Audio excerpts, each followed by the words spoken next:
Hi everyone, welcome back.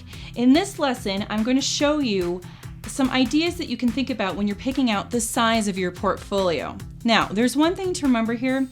There is no right or wrong when it comes to this. There are so many creative sizes that you can use in your portfolio. So at the end of all of this, it's really up to you to see what you have available and what size you want to use.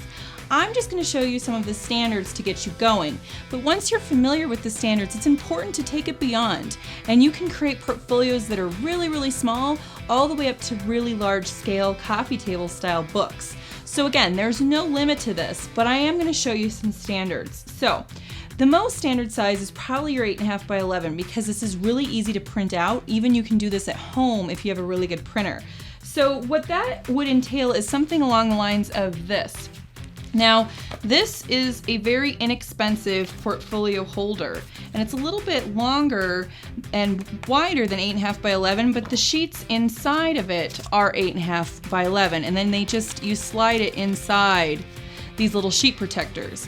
This is very inexpensive, and it's a nice way to display your artwork, photographs, or layouts that you may have inside this portfolio, and it's easy to hand off to somebody to look at. So that's very standard because you can print your artwork on photo paper. Don't do it on copy paper because that really is not going to make your artwork shine. So make sure that if you're going to do this yourself, that you use something along the lines of photo or matte photo paper. It's a little bit thicker, it may have a gloss, and if you choose matte then it won't, and that's okay, but it just makes your prints look better. And all of these were printed out on my home printer. So this is one of my first portfolios that I put together. So it's very inexpensive, but it looks very nice for your artwork. The other option is to go a little bit larger. Now 11 by 17 is the most standard size, and I don't have an 11 by 17 example here, but we are going to design that in this course, so you're going to get to see that firsthand. And the awesome thing about 11 by 17 portfolios is you can design them horizontally, and they stand out a little bit different than something like this. They're going to be more landscape like this. It's just going to be a little bit wider, right? So 11 by 17 is actually my preferred portfolio format right now because it gives me a lot of room to spread out my artwork, spread out my images, and it is just a little bit unique in size. Now, one thing to consider about the 11 by 17, it's not very post office friendly. So if you're going to be mailing your portfolios, artists, this is especially true for you. You are going to probably want to stick to something a little bit more friendly, 8.5 by 11 size, because you're going to be handing this off to somebody. You may not get it back. You don't want to invest a lot of money in something that you may not get back. So you can make this 8.5 by 11 work for you if you intend to mail it.